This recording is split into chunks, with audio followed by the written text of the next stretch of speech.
good. They're pretty good, but I wouldn't lean on them really hard. Like they're just kind of a guide, like a handrail. So I think always, whenever you're in mountainous terrain, this is just something that you have to always keep in mind. My friend of mine, my girlfriend and I were mountain biking over by Lake Awasting, which is another beautiful of the Sky Lakes, and we looked at this beautiful view and we drank some water, and the cliff edge was here and our mountain bikes were over there, and she stepped like this. And what's wrong when you're in terrain like this? What's wrong with this? What did I just do? You should never do. Didn't look where you were stepping. Exactly. Always look where you're putting your feet. Always. Sorry, that's the way it is in the mountains. You're responsible for that. And she kind of stepped back and turned her. She didn't get hurt or anything, but she turned her ankle. And I was just watching her awareness and body language. She's a city gal. Her awareness is fabulous. Her balance, agility, athleticism, all that stuff is good. It was like, whenever you're in the mountains, always be conscious of where you put your feet. Now some would argue, well, why would I want to go someplace where I could risk getting hurt on my holiday? Mm-hmm. And I make these caricatures of guests with great admiration and with great sincerity and joy. Because these are fabulous teachings that I get to share with other people, you know. And my response to that is, oh, you mean when you're on your holiday you don't want to pay attention? You know, you want to not. Well, I would argue that no, paying attention and stepping into a place of awareness where you're in control of your own body is freedom. That's liberation, right? Because when we're really other places in our lives, safety is so much good. Well, here we're responsible for our own safety. That's not, to me, that's not stress, that's freedom. So take that for what it's worth. Okay? So always be careful. Never push on the railings. You know, just kind of use them as a guide. They're not going to collapse under the weight of your body or anything like that, but just please be careful. So here we're looking at Lake Mohonk. In some places it's written that Mohonk is a glacial lake, and that's, to use another technical term, sort of kind of true. Yeah, I mean, it was definitely affected by many glacial epochs and events over hundreds of thousands, if not millions of years. But if we were to look at a map of Lake Mohonk, we would see that it's almost in perfect alignment with 4 other lakes. They're called the 5 Sky Lakes: Mohonk, Minnewaska, Lake Awasting, Lake Maritanza, and Mud Pond. 5 lakes, all nearly in a straight line. When I see a straight line as a tracker, when I see a straight line like that, I'm thinking that's all the same feature. And that's precisely what formed Lake Mohonk. Now, 450 million years ago, this conglomerate wasn't here. It was part of an ancient mountain range. The Appalachians are actually the nubs, the roots of an ancient mountain range. That mountain range was formed when North America and South America and Europe, Africa, and Asia were bumping into each other, forming one supercontinent, and the name of that the current name of that supercontinent is Pangaea. You guys ever heard the name Pangaea?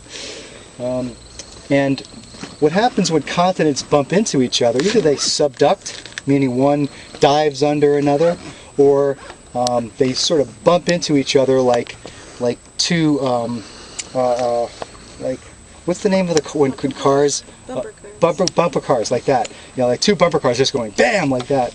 And what happens here at this boundary was they were like bumper cars. And what happened was this collision drove up the Appalachian Mountains, drove them up, you see, to a height, some say 30,000 feet. These were among the tallest mountains in the world. And it's the same principle process that's happening in South Asia right now, where India is bumping into the South Asia and driving the Himalayas up. On top of Mount Everest, the tallest mountain in the world is seashells and sand. The ocean bottom is at the top of the world. Well, that same process was happening right here. And it wasn't subducting under, Europe wasn't subducting under North America, because if that was happening, we'd have all this volcanic activity. Is that this quartzite flowed from big giant quartz veins from the flanks of those mountains, and it flowed into what were inland seas and accumulated to a depth of 330 to 600 feet thick. Now, when we look at Skytop here, and down here, open camp, you see the gravel bank, and there's the log and the little shed over there. That's called open camp. Well, open camp is sitting on the shale layer. Just above open camp starts the conglomerate layer. That's the place I was telling you where you can go like this and span 200 million years. So underneath the conglomerate, as I said, 12 to 13,000 feet of shale, topped by, roughly 300 to 600 feet thick of conglomerate. Now, the oceans spread apart.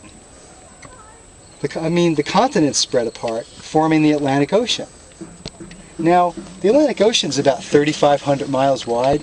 Something like, is that right? 3,000 to 4,000 miles? I don't even remember that. But the continents are spreading apart at the rate of about 2 inches a year. About 2 inches a year. So, if you divide 2 inches a year into 3,500 miles, that's only like 20 or 30, I can't do the math in my head, but it's not that long a time. So the Atlantic Ocean's only 30 or 40 million years old, something like that. I'd have to do the math to get those numbers right. But the idea is that this happened relatively quickly. Well, over here in Morocco, right here's New Paltz, New York, here's us standing on top of that cliff overlooking Lake Mohonk, right here. And then over here is Morocco in North Africa. Well, there's a place in Morocco where there's a rock formation of this white conglomerate, and it's about 300 to 600 feet thick, and it's sitting on top of a layer of shale about 12 to 13,000 feet thick. So to me, it's fairly obvious, we can't say without a doubt, but it's fairly obvious that that's an indication that the continents at some point were one. One more quick thing, important thing I want to say here. You see this tilt here? On this side of the lake we have this tilt, and we're standing, and we kind of walked up a slope there. We're going to be walking down a slope that's indicative of this tilt. This tilt is about 22 degrees. And this rock went to sleep and accumulated to 300 to 600 feet thick. And then, as the continents spread apart, they didn't just spread apart and you go, ah! They spread apart, they rumbled apart, and Europe bumped into North America on its way across. It just like this, spread apart, just a boop like that. See that? Boop. That little boop. That's a technical term, boop. Make sure you get that in our notes. I believe that's called a tectonic event. And I'm not a geologist, but a geologist like Howie Feldman, who comes here, he's just a great Mohonk guest. He teaches in NYU, some of the colleges in the city. Just a brilliant man. And he can drive down the highway and talk about each of the individual geologic epochs that formed all of these features. I can't do that, but this is just an important piece that applies to here, because this is what caused the conglomerate to do this. And right at the edge of this fault, if I use my first knuckle as an indication, is this crack right here, and that's Lake Mohonk. Lake Mohonk is the edge of the fault. All right, that happened due to this as a result of this uplift. Okay, any questions so far?